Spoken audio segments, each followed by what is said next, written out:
সকালবেলা থেকে আজকের মেজাজটা খুব ফুরফুরে ছিল আর মনটা ভীষণ আনন্দ ছিল, তাই আর দেরি না করে ঝটপট আমি রেডি হয়ে বাইরে বেরোতে না বেরোতে আর এক পাগলা দেখো রাস্তায় ঘুরতে ঘুরতে খাবার খাচ্ছে। তারপর আমি তো সেই বিশেষ কাজে চলে গিয়েছিলাম। বিশেষ কাজটা হচ্ছে এই পাগলটাকে আনতে গিয়েছিলাম। এই পাগলটাকে নিয়ে আসতে গিয়ে তো আমার মনটা ভীষণ আনন্দ ছিল, কারণ ও আজকে সারাদিন আমার সঙ্গে থাকবে। বাড়িতে আসতে না আসতেই সবাইয়ের কত আনন্দ।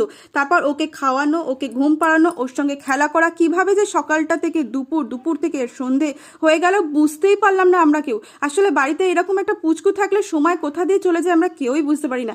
সারাদিন ওর খেলা, ওর হাসি, সবাই যেন ওকে নিয়েই মাতোয়ারা।